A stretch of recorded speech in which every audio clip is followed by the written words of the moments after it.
প্রিয় দেশবাসী, শিশু কিশোর কিশোরী, তরুণ তরুণী, ছাত্রছাত্রী, বয়স্ক বৃদ্ধ, পুরুষ মহিলা সবাইকে সালাম জানাচ্ছি। আসসালামু আলাইকুম। শুরুতেই স্মরণ করছি মুক্তিযুদ্ধের লাখো লাখো শহীদ এবং গত জুলাই আগস্ট মাসে ফ্যাসিবাদের বিরুদ্ধে ছাত্র শ্রমিক জনতার অভ্যুত্থানে নিহত সকল শহীদকে। সবাইকে জানাচ্ছি আমার সশ্রদ্ধ সালাম ও গভীর শ্রদ্ধা। আরও স্মরণ করছি তাদের, ফ্যাসিবাদী শক্তির বিরুদ্ধে লড়াই করে যারা আহত হয়েছে, পঙ্গুত্ব বরণ করেছে, চোখের দৃষ্টি হারিয়েছে, যারা 9 দফা নিয়ে দাঁড়িয়েছে, যারা 1 দফা নিয়ে দাঁড়িয়েছে, যারা দেশকে এক হিংস্র স্বৈরাচারের হাত থেকে বাঁচিয়েছে। কৃতজ্ঞ চিত্তে স্মরণ করছি আপনাদের ভাই বোনদের, আপনাদের সন্তানদের, যারা এই বিপ্লবে অংশগ্রহণ করেছে। আমরা অন্তর্বর্তীকালীন সরকারের প্রথম 100 দিন অতিক্রম করলাম। আপনারা জানেন কি কঠিন এক পরিস্থিতিতে আমাদের দায়িত্ব গ্রহণ করতে হয়েছে। ছাত্র শ্রমিক জনতার অভূতপূর্ব গণ অভ্যুত্থানের পর ফ্যাসিস্ট সরকার প্রধান পালিয়ে গেলে দেশ সরকার শূন্য হয় সাময়িকভাবে। পুলিশ প্রশাসন এ সময় সম্পূর্ণ নিষ্ক্রিয় হয়ে পড়লে উদ্বেগজনক এক পরিস্থিতির সৃষ্টি হয়। স্বৈরশাসনে বিপর্যস্ত এই দেশকে আমাদের সবাইকে মিলে পুনর্গঠন করতে হচ্ছে। জুলাই আগস্ট বিপ্লবের পর আমরা এমন একটি দেশ হাতে পেয়েছি যার সর্বত্র ছিল বিশৃঙ্খলা। স্বৈরশাসন টিকিয়ে রাখতে আইন শৃঙ্খলা বাহিনীকে জনগণের মুখোমুখি দাঁড় করিয়ে দেওয়া হয়েছিল। বিপ্লব চলাকালে প্রায় 1,500 ছাত্র শ্রমিক জনতার শহীদী মৃত্যু হয়। আমাদের সরকার প্রতিটি মৃত্যুর তথ্য অত্যন্ত যত্নের সাথে জোগাড় করছে। এই বিপ্লবে আহত হয়েছে 19,931 জন। আহতদের জন্য ঢাকার 13টি হাসপাতাল সহ বিভিন্ন বিশেষায়িত হাসপাতালে চিকিৎসার ব্যবস্থা করা হয়েছে। প্রতিদিনই তালিকায় আরও নতুন নতুন শহীদের তথ্য যোগ হচ্ছে, যারা স্বৈরাচারের আক্রোশের শিকার হয়ে এই পৃথিবী ছেড়ে চলে গেছেন। প্রতিটি হত্যার বিচার আমরা করবই। জুলাই আগস্ট হত্যাকাণ্ডের বিচারের যে উদ্যোগ আমরা নিয়েছি তার কাজও বেশ ভালোভাবে এগিয়ে যাচ্ছে। পতিত স্বৈরাচার শেখ হাসিনাকেও আমরা ভারতের কাছ থেকে ফেরত চাইব। কেবল জুলাই আগস্ট হত্যাকাণ্ডই নয়, আমরা গত 15 বছরে সব অপকর্মের বিচার করব। অসংখ্য মানুষ গুম হয়েছে, খুন হয়েছে। এই সময় আমরা গুমের তদন্তে একটা কমিশন গঠন করেছি। কমিশন প্রধান আমাকে জানিয়েছেন অক্টোবর পর্যন্ত তারা 1600 গুমের তথ্য পেয়েছেন। তাদের ধারণা এই সংখ্যা 3,500 ছাড়িয়ে যাবে। অনেকেই কমিশনের কাছে গুমের অভিযোগ করতে ভয় পাচ্ছেন, এই ভেবে যে অভিযুক্ত ব্যক্তিদের দ্বারা তারা আবার আক্রান্ত হতে পারেন, ক্ষতিগ্রস্ত হতে পারেন। আমি আপনাদের আশ্বস্ত করতে চাই, আপনারা দ্বিধাহীন চিত্তে কমিশনকে আপনাদের অভিযোগ জানান। কারো সাধ্য নাই আপনাদের গায়ে আবার হাত দেয়। গুম কমিশনের সদস্যদের কাছে ভুক্তভোগীদের যে বিবরণ আমরা পেয়েছি তা অত্যন্ত মর্মান্তিক। জুলাই আগস্টের বিপ্লবের পর ছাত্রছাত্রীরা শহর বন্দরের দেয়ালে দেয়ালে তাদের মনের কথা লিখেছে। তাদেরও আগে যারা গুমের শিকার হয়েছে প্রতিটি গোপন আস্তানার দেয়ালে দেয়ালে তারা লিখে গেছেন তাদের কষ্টের মর্মস্পর্শী বিবরণ। তাদের এইসব কষ্টের কথা শুনে আমাদের হৃদয় কেঁপে উঠেছে। এসবের সঙ্গে জড়িতদের আমরা বিচারের কাঠগড়ায় দাঁড় করাবই। অভিযুক্ত যত শক্তিশালী হোক, যে বাহিনীরই হোক, তাকে ছাড় দেওয়ার কোনো সুযোগ নেই। কেবল দেশে নয়, গুম, খুন ও জুলাই আগস্ট গণহত্যার সাথে জড়িতদের আমরা আন্তর্জাতিক আদালতেও বিচারের উদ্যোগ নিয়েছি। ইন্টারন্যাশনাল ক্রিমিনাল কোর্টের প্রধান কৌশলী করিম খানের সঙ্গে আমার এই ব্যাপারে ইতিমধ্যে কথা হয়েছে। আইন শৃঙ্খলা রক্ষাকারী বাহিনীগুলোর কোনো সদস্য কিংবা অন্য কেউ যাতে হত্যা, গুম সহ এই ধরনের কোনো অপরাধে জড়িয়ে পড়তে না পারে, এই জন্য আমরা গুম বিরোধী আন্তর্জাতিক সনদে স্বাক্ষর করেছি। আপনারা দেখেছেন জাতিসংঘের আন্তর্জাতিক মানবাধিকার বিষয়ক হাই কমিশনার ফলকার তুর্ক সম্প্রতি বাংলাদেশ সফর করেছেন। জাতিসংঘ জুলাই আগস্ট হত্যাকাণ্ডের তদন্তে আমাদের সহযোগিতার হাত বাড়িয়ে দিয়েছেন। ডিসেম্বর প্রথম সপ্তাহে তারা আমাদেরকে তাদের রিপোর্ট হস্তান্তর করার প্রতিশ্রুতি দিয়েছে। অতীতের গুমের ঘটনাগুলো তদন্ত কাজেও আমরা নিয়মিত তাদের সঙ্গে যোগাযোগ রক্ষা করে চলেছি। মানবাধিকার রক্ষায় সহযোগিতা করতে ঢাকায় তারা তাদের জনবল বাড়ানোর প্রস্তাব দিয়েছে। আমরা এই প্রস্তাব গ্রহণ করেছি। প্রিয় দেশবাসী, আমি আগেও জানিয়েছি, আবারও জানাচ্ছি, গণ অভ্যুত্থানে সকল শহীদদের পরিবারকে পুনর্বাসন করা হবে, একজনও বাদ যাবে না। সকল আহত শিক্ষার্থী, শ্রমিক, জনতার চিকিৎসার সম্পূর্ণ ব্যয় সরকার বহন করবে। আহতদের দীর্ঘমেয়াদী এবং ব্যয়বহুল চিকিৎসা এবং শহীদদের পরিবারের দেখাশোনার জন্য স্বাস্থ্য মন্ত্রণালয়ের নেতৃত্বে একটি পূর্ণাঙ্গ তালিকা প্রস্তুত করা হয়েছে। প্রতিটি শহীদ পরিবারকে সরকারের পক্ষ থেকে 30 লক্ষ টাকা দেওয়া হচ্ছে। যারা বুলেটের আঘাতে তাদের দৃষ্টিশক্তি হারিয়েছেন তাদের চিকিৎসার জন্য নেপাল থেকে কর্নিয়া আনার ব্যবস্থা করা হয়েছে এবং যাদের প্রয়োজন তাদেরকে সরকারের পক্ষ থেকে বিদেশে চিকিৎসার জন্য পাঠানো হচ্ছে। জুলাই অভ্যুত্থানের কোনো শহীদ এবং আহত ছাত্র, শ্রমিক চিকিৎসা সেবা এবং পুনর্বাসন পরিকল্পনা থেকে বাদ যাবে না। এটি অন্তর্বর্তীকালীন সরকারের অঙ্গীকার। এই গণ অভ্যুত্থানের শহীদের স্মৃতি ধরে রাখতে গঠিত জুলাই শহীদ স্মৃতি ফাউন্ডেশন বেশ পাকাপোক্তভাবে তাদের কাজ শুরু করেছে। এই ফাউন্ডেশনকে সরকার 100 কোটি টাকা অনুদান দিয়েছে। এছাড়াও জুলাই আগস্ট বিপ্লবে শহীদ পরিবারের পুনর্বাসন ও আহতদের সর্বোত্তম চিকিৎসা নিশ্চিত করার জন্য সমাজ কল্যাণ মন্ত্রণালয়ের পক্ষ থেকে $5 মিলিয়ন একটি বরাদ্দ প্রস্তাব অর্থনৈতিক সম্পর্ক বিভাগের মাধ্যমে বিশ্ব ব্যাংকে পাঠানো হয়েছে। পতিত স্বৈরাচার পুলিশকে দলীয় কর্মীর মতো ব্যবহার করেছে। বাধ্য হয়ে তাদের অনেকেই গণহত্যায় অংশ নিয়েছেন। খুবই স্বাভাবিক প্রতিক্রিয়া হিসেবে তারা জনরোষের শিকার হয়েছেন। এতে তাদের মনোবল অনেক কমে যায়। আমরা পুলিশের মনোবল ফিরিয়ে এনে তাদের আবার আইন শৃঙ্খলা রক্ষায় কাজে লাগানোর চেষ্টা করছি। এক্ষেত্রে অনেক দৃশ্যমান উন্নতিও হয়েছে। আইন শৃঙ্খলা রক্ষায় বাংলাদেশ সেনাবাহিনীকেও কিছু নির্বাহী ক্ষমতা দেওয়া হয়েছে, যা পরিস্থিতির দৃশ্যমান উন্নতিতে সহায়তা করেছে। আমি আপনাদের সবাইকে ধন্যবাদ জানাই। কঠিন এই সময়ে আপনারা সবাই অপরিসীম ধৈর্যের পরিচয় দিয়েছেন। ধন্যবাদ জানাই দেশের রাজনৈতিক দলের নেতৃবৃন্দকে। তারা তাদের কর্মীদের শান্ত থাকার আহ্বান জানিয়েছেন। প্রতিশোধ স্পৃহায় লিপ্ত হয়ে কেউ যাতে হানাহানিতে জড়িয়ে না পড়ে সেই আহ্বান জানিয়েছেন। আপনাদের সবাই এই আহ্বানে সাড়া দিয়েছেন। ফেসিবাদী শক্তি ভয় দেখিয়েছিল তারা ক্ষমতা ছাড়লে দেশে লাখ লাখ লোক মারা পড়বে। টানা 7 দিন পুলিশ প্রশাসন সম্পূর্ণ নিষ্ক্রিয় থাকার পরও ব্যাপক আকারে সহিংসতা এড়ানো গেছে। আমরা যখন দায়িত্ব গ্রহণ করি বাংলাদেশ তখন সম্পূর্ণ অরক্ষিত একটা দেশ। এ সময় ধর্মীয় সংখ্যালঘুদের মধ্যে অহেতুক আতঙ্ক ছড়ানোর চেষ্টা করা হয়েছে। কয়েকটি ক্ষেত্রে তারা সহিংসতারও শিকার হয়েছেন। কিন্তু এটা নিয়ে যেসব প্রচারণা হয়েছে তা ছিল সম্পূর্ণ অতিরঞ্জিত। অল্প যে সমস্ত সহিংসতার ঘটনা ঘটেছে তার মূল কারণ ছিল রাজনৈতিক। কিন্তু এইসব ঘটনাকে ধর্মীয় আবরণ দিয়ে বাংলাদেশকে নতুন করে অস্থিতিশীল করে তোলার চেষ্টা করা হয়েছে। আপনাদের সবার সহযোগিতায় আমরা দৃঢ়ভাবে এই পরিস্থিতি সামাল দিয়েছি। আমাদের দায়িত্ব গ্রহণের 2 মাসের মাথায় দেশের দুর্গাপূজা উদযাপিত হয়েছে প্রায় 32,000 পূজা মণ্ডপে। দুর্গাপূজা উপলক্ষে নির্বাহী আদেশে একদিন অতিরিক্ত ছুটি ঘোষণা করা হয়, যা উৎসবের আমেজকে অনেক গুণ বাড়িয়ে দেয়।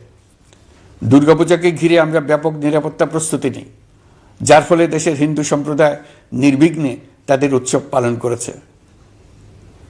আমরা দায়িত্বে আসার পর যে অল্প কিছু ক্ষেত্রে তারা সহিংসতার শিকার হয়েছেন আমরা তার প্রতিটি ঘটনার তদন্ত করেছি।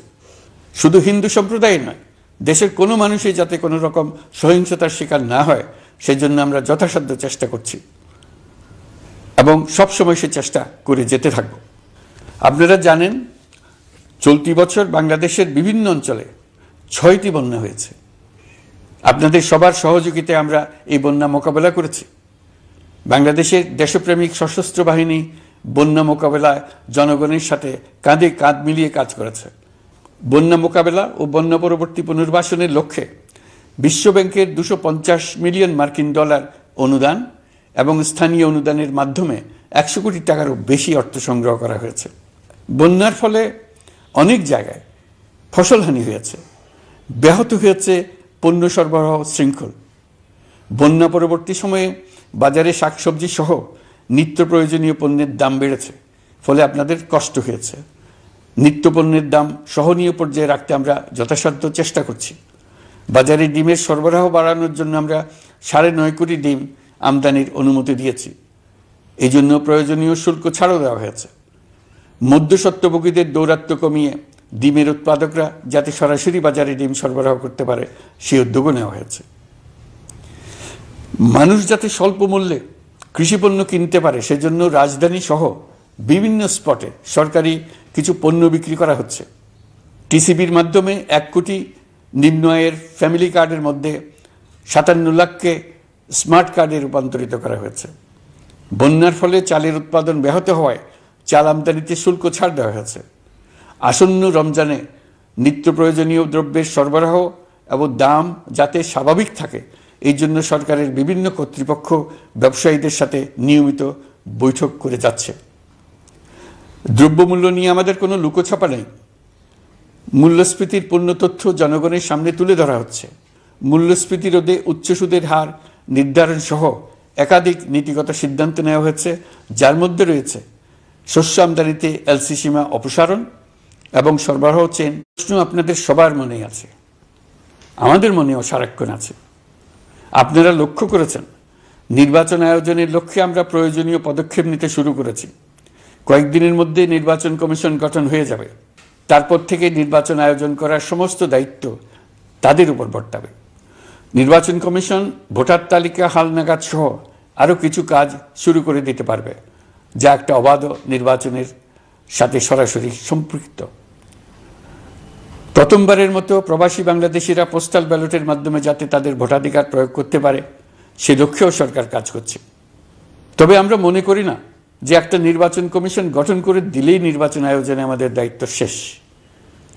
রাষ্ট্র ব্যবস্থায় সংস্কার আমাদের এই সরকারের অন্যতম অঙ্গীকার। আপনারাই আমাদেরকে এই ম্যান্ডেট দিয়েছেন।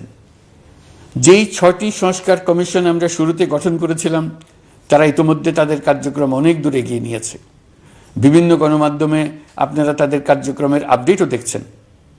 কয়েকটি সংস্কার কমিশন ডিজিটাল প্ল্যাটফর্ম গঠন করেছে।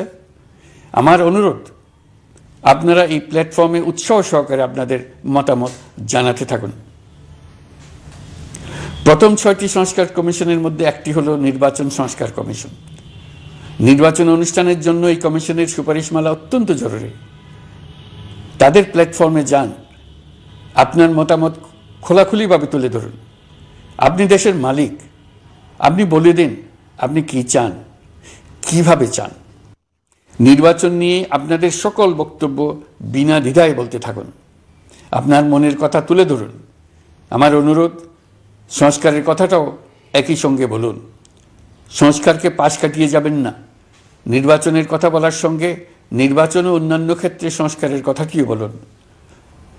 সংস্কার হলো জাতির দীর্ঘমেয়াদী জীবনী শক্তি। সংস্কার জাতিকে, বিশেষ করে আমাদের তরুণ তরুণীদের নতুন পৃথিবী সৃষ্টির সুযোগ দেবে। জাতিকে বঞ্চিত করবেন না। নির্বাচন আয়োজনে যে সংস্কার কমিশনের সুপারিশমালায় রাজনৈতিক দলসমূহ এবং দেশের সকল মানুষের মতামত অপরিহার্য, সেই কমিশন হলো সংবিধান সংস্কার কমিশন।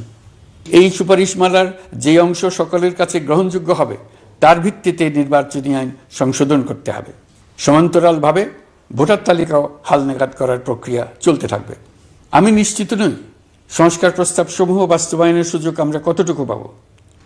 তবে আমি আপনাদের কথা দিচ্ছি, আপনারা সুযোগ দিলে প্রয়োজনীয় কিছু অত্যাবশ্যকীয় সংস্কার কাজ শেষ করেই আমরা আপনাদের কাঙ্ক্ষিত নির্বাচন আয়োজন করব। ততদিন পর্যন্ত আমি আপনাদের ধৈর্য ধারণ করার অনুরোধ করব। আমরা চাইব আমরা যেন এমন একটি নির্বাচন ব্যবস্থা সৃষ্টি করতে পারি যা যুগ যুগ ধরে অনুসরণ করা যাবে। এর ফলে সাংবৎসরিক রাজনৈতিক সংকট থেকে আমাদের দেশ রক্ষা পাবে। এই জন্য প্রয়োজনীয় সময়টুকু আমি আপনাদের কাছ থেকে চেয়ে নিচ্ছি। নির্বাচনী সংস্কারের সিদ্ধান্ত হয়ে গেলে খুব দ্রুত আপনারা নির্বাচনের রোডম্যাপও পেয়ে যাবেন। অন্তর্বর্তী সরকার সৃষ্টি হয়েছে রাজনীতিকে নীতির কাঠামোয় আনার জন্য এবং রাজনীতির জন্য নতুন পরিবেশ সৃষ্টির নিবিড় আকাঙ্ক্ষা থেকে। এই আকাঙ্ক্ষা পূরণ করা থেকে জাতিকে বঞ্চিত করবেন না। নির্বাচনের ট্রেন যাত্রা শুরু করেছে, এটা আর থামবে না, কিন্তু যেতে যেতে আমাদের অনেকগুলো কাজ সেরে ফেলতে হবে। এই ট্রেন শেষ স্টেশনে কখন পৌঁছবে সেটা নির্ভর করবে কত তাড়াতাড়ি আমরা তার জন্য রেল লাইনগুলো বসিয়ে দিতে পারি, আর তা হবে রাজনৈতিক দলসমূহের ঐক্যমত্যের মাধ্যমে। ইতিমধ্যে অন্যান্য সংস্কার কমিশনের সুপারিশমালা নিয়ে আলাপ চলতে থাকবে। নির্বাচন ছাড়াও আরও গুরুত্বপূর্ণ সংস্কার করার ব্যাপারে ঐক্যমত গঠনের জন্য অতিরিক্ত সময় প্রয়োজন হতে পারে। দেশবাসীর কাছে, বিশেষ করে রাজনৈতিক দলগুলির কাছে আমরা ক্রমাগতভাবে প্রশ্ন তুলতে থাকব, কী কী সংস্কার নির্বাচনের আগে আপনারা করে নিতে চান। নির্বাচনের আয়োজন চলাকালীন কিছু সংস্কার হতে পারে, সংস্কারের জন্য নির্বাচনকে কয়েক মাস বিলম্বিতও করা যেতে পারে। আমরা দুদিন পরে চলে যাব, কিন্তু আমাদের মাধ্যমে জাতির জন্য যে ঐতিহাসিক সুযোগ সৃষ্টি হলো, সেই সুযোগটা যেন কোনো রকমই হাতছাড়া করে না দিই, এটার ব্যাপারে দৃঢ় থাকার জন্য আমি দলমত, নারী পুরুষ, ধর্ম, তরুণ, বৃদ্ধ, ছাত্র, ব্যবসায়ী, শ্রমিক, কৃষক নির্বিশেষে সবার কাছে আহ্বান জানাচ্ছি। আশা করি আপনারা আমার এই আবেদন গ্রহণ করবেন। দেশে সংগঠিত অন্যান্য অপরাধের বিচার প্রক্রিয়া ত্বরান্বিত করার জন্য দেশের বিভিন্ন জেলায় সহস্রাধিক প্রসিকিউটর নিয়োগ দেওয়া হয়েছে। হাইকোর্টে ইতিমধ্যে নিয়োগ দেওয়া হয়েছে 23 জন নতুন বিচারক। বিচার বিভাগকে ঘুষ ও দুর্নীতিমুক্ত করার জন্য সম্ভব সব ধরনের চেষ্টাই করা হচ্ছে। বিচারপতিদের নিয়মতান্ত্রিক উপায়ে শাস্তিমূলক ব্যবস্থা গ্রহণের জন্য সুপ্রিম জুডিশিয়াল কাউন্সিল পুনর্বহাল করা হয়েছে। শুধু বিচার বিভাগই নয়, সর্বগ্রাসী দুর্নীতির হাত থেকে দেশের সব খাতকেই রক্ষা করতে আমরা সচেষ্ট হয়েছি। দুর্নীতি দমন কমিশন পুনর্গঠনের কাজ প্রায় শেষ পর্যায়ে। দুর্নীতি ও অর্থ পাচারে অভিযুক্ত প্রভাবশালী 150 ব্যক্তির তালিকা তৈরি এবং 79 জনের বিরুদ্ধে অনুসন্ধান শুরু হয়েছে। 15% হারে আয়কর পরিশোধ করে অপ্রদর্শিত পরিসম্পদ অর্থাৎ কালো টাকা সাদা করার বিধান বাতিল করা হয়েছে। সরকারি কার্যক্রমকে গতিশীল করতে বিভিন্ন পর্যায়ের 19,084 জন কর্মকর্তা কর্মচারীকে পদোন্নতি, 13,429 জনকে বদলি এবং 12,636 জনের বিরুদ্ধে শাস্তিমূলক ব্যবস্থা গ্রহণ করা হয়েছে। সাংবিধানিক প্রতিষ্ঠান পাবলিক সার্ভিস কমিশন পুনর্গঠন করা হয়েছে। কুখ্যাত সাইবার সিকিউরিটি আইন বাতিলের নীতিগত সিদ্ধান্ত হয়েছে। এই আইনের অধীনে হওয়া যেসব মামলা মানুষের মত প্রকাশের অধিকারের সাথে সম্পর্কিত, সেগুলো প্রত্যাহার করা হয়েছে। এছাড়াও 133টি আইন বিধিবিধান তৈরি ও সংশোধন করা হয়েছে। 353টি গুরুত্বপূর্ণ নীতি নির্ধারণী সিদ্ধান্ত গ্রহণ করা হয়েছে। ছাত্রছাত্রীদের দাবি মেনে ইতিমধ্যে সরকারি চাকরির বয়সসীমা 32-এ উন্নীত করা হয়েছে। আমরা জানি আমাদের কাছে আপনাদের আরও অনেক দাবি দেওয়া আছে। দীর্ঘদিনের অপশাসন, অত্যাচার, অনাচারের ফলে আপনাদের মনে অনেক ক্ষোভ পঞ্জীভূত হয়েছে। দেশে বাক স্বাধীনতা না থাকায় আমরা কেউ আমাদের মতামত, দাবি দেওয়া প্রকাশ করতে পারিনি। আমরা আপনাদের প্রতিটি দাবির প্রতি সহানুভূতিশীল। আমরা ধৈর্য সহকারে আপনাদের কথা শুনতে চাই, কিন্তু সেজন্য আপনারা সড়ক অবরোধ করে জনদুর্ভোগ সৃষ্টি করলে আমাদের সকলেরই অসুবিধা হয়। আমাদের একান্ত অনুরোধ, আপনারা নির্দিষ্ট চ্যানেল মেনটেন করে আপনাদের দাবি দেওয়া পেশ করবেন। আমাদের বৃহৎ রপ্তানি পণ্য গার্মেন্টস শিল্পে গত কিছুদিন ব্যাপক অস্থিরতা বিরাজ করছে। ফ্যাসিস্ট সরকারের সুবিধাভোগী বেশ কিছু গার্মেন্টস মালিক পালিয়ে যাওয়ায় শ্রমিকদের বেতন ভাতা নিয়ে অনিশ্চয়তা তৈরি হয়েছে। অন্য অনেক কারখানাও শ্রমিকদের ন্যায্য বেতন সহ অন্যান্য সুবিধা থেকে বঞ্চিত ছিল। শ্রমিকরা তাদের দীর্ঘদিনের বঞ্চনার প্রতিবাদ জানাতে এবং অনিশ্চয়তা থেকে মুক্তি পেতে রাস্তায় নেমে আসে। আমরা তাদের কথা শুনেছি, তাদের আলোচনার টেবিলে নিয়ে আসতে পেরেছি। আমরা অত্যন্ত আনন্দিত যে মালিক শ্রমিকের মধ্যে 18 দফার একটা ব্যাপক ভিত্তিক চুক্তি স্বাক্ষরিত হয়েছে। বড় ধরনের কোনো সহিংসতা ছাড়াই আমরা শ্রমিক অসন্তোষ নিরসন করতে পেরেছি। তারা আবার উৎপাদনে ফিরেছে। এতে প্রাণ ফিরে পেয়েছে বাংলাদেশের রপ্তানিমুখী এই শিল্প। নানা প্রতিকূলতা সত্ত্বেও অক্টোবর মাসে আমাদের রপ্তানিতে প্রবৃদ্ধি হয়েছে প্রায় 21%। আমরা যখন কাজ শুরু করেছি দেশের অর্থনীতি ছিল বিপর্যস্ত, বৈদেশিক মুদ্রার রিজার্ভ ছিল তলানিতে। আসার কথা, এই রিজার্ভ পরিস্থিতি এখন উন্নতির পথে। গত 3 মাসে রিজার্ভে কোনো রকম হাত না দিয়েই আমরা প্রায় $2 বিলিয়ন বৈদেশিক ঋণ শোধ করতে পেরেছি। জ্বালানি তেল আমদানিতে পুঞ্জীভূত বকেয়ার পরিমাণ $478 মিলিয়ন হতে কমিয়ে $160 মিলিয়ন আনতে পেরেছি। অর্থনীতি পুনরুদ্ধারে আমরা সর্বাত্মক চেষ্টা চালিয়ে যাচ্ছি। বিশ্বব্যাংক, IMF সহ বিভিন্ন দাতা সংস্থা ইতিমধ্যে ঋণ ও অনুদান হিসেবে $8 বিলিয়ন দেওয়ার প্রতিশ্রুতি দিয়েছে, যা আমাদের ভঙ্গুর অর্থনীতিকে সচল করতে সক্ষম হবে। পতিত সরকার আমাদের জন্য যে ভঙ্গুর অর্থনৈতিক পরিস্থিতি রেখে গিয়েছে, তাতে রাজস্ব আদায়ে গতি আনতে হিমশিম খেতে হচ্ছে জাতীয় রাজস্ব বোর্ডকে। এর মধ্যেও জুলাইয়ের নেতিবাচক অবস্থা থেকে অক্টোবর নাগাদ রাজস্ব আদায়ে 9.9% প্রবৃদ্ধি অর্জিত হয়েছে। আগের অর্থ বছরের সংশোধিত বাজেটে বিপুল রাজস্ব ঘাটতি ছিল, যে কারণে এবার শুরু থেকেই রাজস্ব আদায়ের লক্ষ্যমাত্রা অনেক বেড়ে যায়।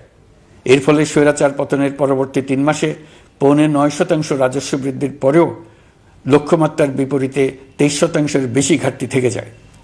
রাজস্ব আদায়ের গতি আনতে আমি এখন অনলাইনে আয়কর রিটার্ন জমা দিতে উৎসাহিত করছি। আন্তর্জাতিক সাহায্য সংস্থা, বিশ্বব্যাংক, IMF, UNDP ইত্যাদি প্রধানদের সঙ্গে আমার দীর্ঘ বৈঠক হয়েছে। তারাও বাংলাদেশকে নতুনভাবে এবং সর্বাত্মকভাবে সাহায্যের জন্য তাদের আগ্রহ ব্যক্ত করেছেন। চীনের পররাষ্ট্রমন্ত্রীর সঙ্গে একান্ত বৈঠকে চীনের পক্ষ থেকে যাবতীয় সাহায্যের আশ্বাস দিয়েছেন। 100 দিন আগে আর্থিক দিক থেকে আমরা যে লণ্ডভণ্ড অবস্থা থেকে যাত্রা শুরু করেছিলাম, সেটা এখন অতীত ইতিহাস হয়ে দাঁড়িয়েছে। এই 100 দিনে অর্থনীতি সবল অবস্থানে চলে এসছে। এটা সম্পূর্ণ নিজস্ব নীতিমালা দিয়ে হয়েছে। বলা বাহুল্য, এখনো আমাদের বন্ধুদের কাছ থেকে যে সাহায্যের আয়োজন হয়েছে তা আসা শুরু করেনি। বন্ধু রাষ্ট্রগুলো শুধু যে আমাদের বড় বড় অঙ্কের সাহায্য দিয়ে আসছে তাই নয়, তারা এই সাহায্য দ্রুততম সময়ে আসা শুরু করবে এই প্রতিশ্রুতিও আমাকে দিয়েছেন। এই সাহায্য আসা শুরু করলে আমাদের অর্থনীতি অত্যন্ত মজবুত এবং আকর্ষণীয় অর্থনীতিতে পরিণত হবে। বিদেশি বিনিয়োগকারীরাও নানা রকম বিনিয়োগে উৎসাহিত হয়ে এগিয়ে আসবে। বিনিয়োগকারীদের সঙ্গে এখন থেকে আমরা আলোচনা শুরু করে দিয়েছি। বিশ্বের রাষ্ট্রপুঞ্জের মজলিসে আমরা এখন সম্মানিত এবং প্রশংসিত দেশের অবস্থানে পৌঁছতে পেরেছি। এর কারণে পরাজিত শক্তি নানা কৌশল করেও তাদের দিকে দৃষ্টি আকর্ষণ করতে পারছে না। তারা নানা চেহারা নিয়ে আপনাদের প্রিয়পাত্র হবার চেষ্টা করছে। পরাজিত শক্তির ষড়যন্ত্র থেকে নিজেকে মুক্ত রাখুন, দেশকে মুক্ত রাখুন। এই ব্যাপারে অনড় থাকুন। এমন কিছু করবেন না যা তাদেরকে উৎসাহিত করতে সাহায্য করে। তাদেরকে সকল দিক থেকে নিরাশ করুন। সেটা নিশ্চিত করতে পারলে আমাদের আর কোনো বিষয়ে সংশয় করার প্রয়োজন নেই। সরকারের পক্ষ থেকে আমি নিশ্চয়তা দিচ্ছি, সকল প্রকার সীমাবদ্ধতা সত্ত্বেও আমরা আপনাদেরকে একটা মজবুত অর্থনীতি দিয়ে যাব। ভবিষ্যতে চলার পথকে সহজগম্য করে যাব। নাগরিক অধিকারসমূহ নিশ্চিত করে যাব। বিপক্ষ শক্তি যত শক্তিশালী হোক, নাশকতার যত রকম উদ্ভট পরিকল্পনাই করুক, সব কিছু নস্যাৎ করার জন্য প্রস্তুত থাকুন। এবার যে মুক্তি আমরা অর্জন করেছি তা আমাদের কাছ থেকে কেউ যেন ছিনিয়ে নিতে না পারে, তার জন্য সর্বমুহূর্তে প্রস্তুত থাকুন। আপনারা জেনেছেন, পতিত সরকার ও তার দোসররা প্রতি বছর দেশ থেকে $12 থেকে $15 বিলিয়ন পাচার করেছে। দুর্নীতি বিরোধী সংস্থা ট্রান্সপারেন্সি ইন্টারন্যাশনাল বাংলাদেশ সম্প্রতি এই তথ্য দিয়েছে। পাচার হয়ে যাওয়া এই অর্থ ফিরিয়ে আনার জন্য সম্ভব সকল ধরনের উদ্যোগ আমরা গ্রহণ করেছি। এই কাজে সফল হতে পারলে আমাদের অর্থনীতি আরও গতি পাবে। এই কাজে আমরা বিভিন্ন আন্তর্জাতিক সাহায্য সংস্থার সাহায্য দিচ্ছি। আমি ধন্যবাদ জানাতে চাই বিশ্ব নেতৃবৃন্দকেও। বাংলাদেশের এই সংকটময় সময়ে তারা প্রায় সবাই সহযোগিতার হাত বাড়িয়ে দিয়েছেন। আমি যখন সেপ্টেম্বরে জাতিসংঘের সাধারণ পরিষদের অধিবেশনে যোগ দিই, সে সময় মার্কিন যুক্তরাষ্ট্র, European Union, Canada, Italy, Holland, জাতিসংঘের মহাসচিব সহ বিশ্বের অনেক দেশের সরকার প্রধানের সঙ্গে আমার বৈঠক করার সুযোগ হয়।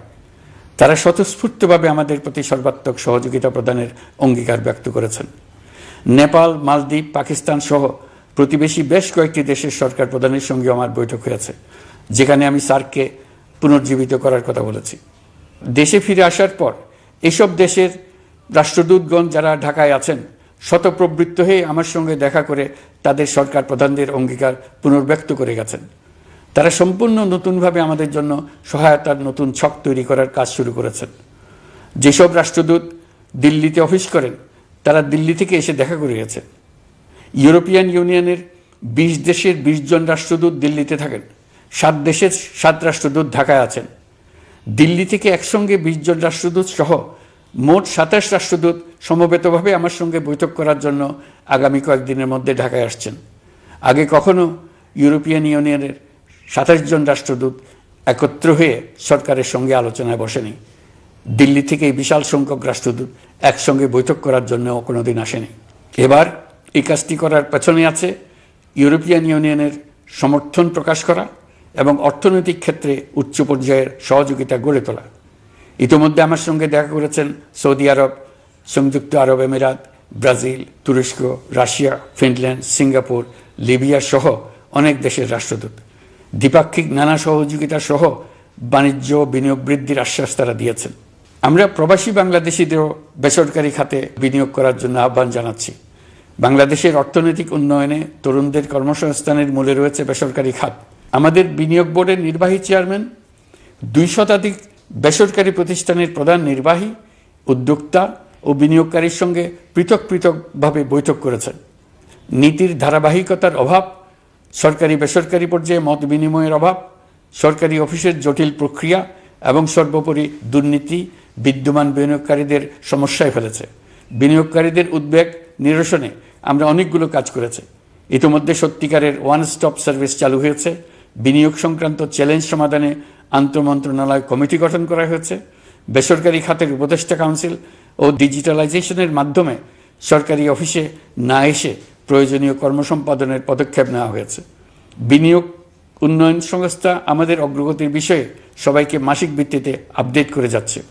আমরা প্রবাসীদের কল্যাণে কাজ করছি।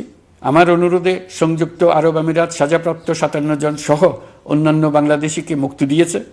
এইসব বাংলাদেশি যাবজ্জীবন কারাবাসের ঝুঁকি নিয়ে ফেসিবাদের বিপক্ষে প্রতিবাদ করেছিল। বাংলাদেশিরা এরকম প্রতিবাদ আরও অনেক দেশেই করেছেন। আমরা তাদের প্রতি কৃতজ্ঞ। কয়েকদিন আগে বাকুতে সংযুক্ত আরব আমিরাতের প্রেসিডেন্ট জনাব শেখ মোহাম্মদ বিন জায়েদ আল নাহিয়ানের সঙ্গে আমার কথা হয়েছে। তাকে বাংলাদেশের পক্ষ থেকে ধন্যবাদ জানিয়েছি। তিনি বলেছেন বাংলাদেশের জন্য যে কোনো সাহায্য লাগলে আমি যেন তাকে জানাই। প্রবাসীদের কল্যাণে আমাদের সরকার সম্ভব সব ধরনের উদ্যোগ গ্রহণ করে যাচ্ছে। আপনারা জানেন মালয়েশিয়ার প্রধানমন্ত্রী আনোয়ার ইব্রাহিম সম্প্রতি বাংলাদেশ সফর করেছেন। 18,000 বাংলাদেশি যারা সব ধরনের আনুষ্ঠানিকতা মেনে চলার পরেও স্বৈরাচারী সরকারের অব্যবস্থাপনার জন্য মালয়েশিয়া যেতে পারেন নাই, তিনি তাদের জন্য মালয়েশিয়ার দ্বার আবার উন্মুক্ত করার আশ্বাস দিয়েছেন। এই লক্ষ্যে আমরা কাজও শুরু করেছি। আপনারা জেনে থাকবেন মালয়েশিয়া আগামী বছর দক্ষিণ পূর্ব এশিয়ার আঞ্চলিক সহযোগিতা সংস্থা আসিয়ানের চেয়ারম্যানের দায়িত্ব নিতে যাচ্ছে। আমরা ইতিমধ্যে আসিয়ানের সদস্য পদের জন্য আবেদন করেছি। মালয়েশিয়ার প্রধানমন্ত্রী আমাদের আবেদন সক্রিয়ভাবে বিবেচনার আশ্বাস দিয়েছেন। একই ধরনের আশ্বাস আমরা পেয়েছি ইন্দোনেশিয়া থেকেও। ইন্দোনেশিয়ার পক্ষ থেকে সে দেশে রাষ্ট্রীয় সফরে যাওয়ার জন্য আমাকে অনুরোধ করেছে। সৌদি আরব সহ বিশ্বের আরও অনেক দেশ আমাদের সঙ্গে সহযোগিতা বৃদ্ধির প্রস্তাব দিয়েছে। প্রথমবারের মতো ওআইসি সদর দপ্তরে আমরা স্থায়ীভাবে রাষ্ট্রদূত নিয়োগ দিয়েছি। তুরস্কের রাষ্ট্রপতি রিসেপ তাইয়েপ এরদোগানের সাথে আগে আমার টেলিফোনে আলাপ হয়েছে। এবার COP29 সম্মেলনে গিয়ে তিনিও তার স্ত্রীর সঙ্গে অত্যন্ত অন্তরঙ্গ পরিবেশে আলোচনা হয়েছে। বাংলাদেশের প্রতি তার বিশেষ সমর্থনের কথা তিনি বারবার প্রকাশ করেছেন। তুরস্কের একটি বাণিজ্য প্রতিনিধি দল ইতিমধ্যে বাংলাদেশ সফর করেছে। তুরস্ক এদেশের সঙ্গে অর্থনৈতিক সম্পর্ক উন্নয়নের জন্য টার্কিশ ইনভেস্টমেন্ট অথরিটি বা তিকা একটি অফিস ঢাকায় স্থাপনের জন্য ঘোষণা দিয়েছে। এর মাধ্যমে তুরস্কের বিনিয়োগ ও বাণিজ্য বৃদ্ধির উদ্যোগ নেওয়া হবে। এ উদ্দেশ্যে চলতি মাসে একটি উচ্চ ক্ষমতা সম্পন্ন দল তুরস্ক থেকে বাংলাদেশে আসছেন। প্রিয় দেশবাসী, নতুন হজ প্যাকেজ ঘোষণা করা হয়েছে। তাতে হজের ব্যয় 1 লাখ টাকারও বেশি কমিয়ে আনা হয়েছে। পাশাপাশি আমরা এই সিদ্ধান্ত গ্রহণ করেছি এই বছর সরকারি খরচে কাউকে হজে পাঠানো হবে না। আমরা নতুন বাংলাদেশকে একটা পরিবেশ বান্ধব এবং জীব বৈচিত্র্যময় দেশ হিসেবে গড়ে তোলার উদ্যোগ নিয়েছি। এটি তরুণদের আকাঙ্ক্ষা, আমাদের সবারই আকাঙ্ক্ষা। সেই লক্ষ্যে আমি প্রথমেই একটি ক্ষুদ্র পদক্ষেপ নিয়েছি। সমগ্র সচিবালয়ে প্লাস্টিকের পানির বোতল ব্যবহার নিষিদ্ধ করেছি। ইতিমধ্যে সুপার শপগুলোতে পলিথিনের শপিং ব্যাগ ব্যবহার বন্ধ করার উদ্যোগ নেওয়া হয়েছে। গত কয়েক দশকে যে পরিমাণ নদী দূষণ হয়েছে, আমরা তা বন্ধ করার উদ্যোগ নিয়েছি। আপনারা সবাই অবগত আছেন, জলবায়ু পরিবর্তন আমাদের জীবনযাত্রার জন্য কীরকম হুমকি হয়ে আসছে। গত এক বছরে বাংলাদেশ প্রায় 15টি প্রাকৃতিক দুর্যোগের শিকার হয়েছে। মানুষের সৃষ্ট নানাবিধ দুর্যোগের পাশাপাশি এসব প্রাকৃতিক দুর্যোগের বিপক্ষেও আমাদের লড়তে হচ্ছে। আজারবাইজানে জলবায়ু সম্মেলনে বিশ্ব নেতৃবৃন্দকে আমি আমার উদ্যোগের কথা জানিয়েছি। সেখানে জাতিসংঘের মহাসচিব, ইউরোপ, এশিয়া, আফ্রিকার অনেক সরকার প্রধানের সঙ্গে আমার দেখা হয়েছে। যতটুকু আলাপ আলোচনা সম্ভব হয়েছে, আমি সবার কাছে জলবায়ুর প্রতিকূল প্রভাব মোকাবেলা সহ গণতান্ত্রিক উত্তরণের পথে বাংলাদেশের অগ্রযাত্রায় সহযোগিতা চেয়েছি। তারা সবাই সহযোগিতার অঙ্গীকার করেছেন। গত 100 দিনে আমরা অনেক কল্যাণমূলক কাজ করেছি, যা এখানে স্বল্প পরিসরে বর্ণনা করা সম্ভব নয়।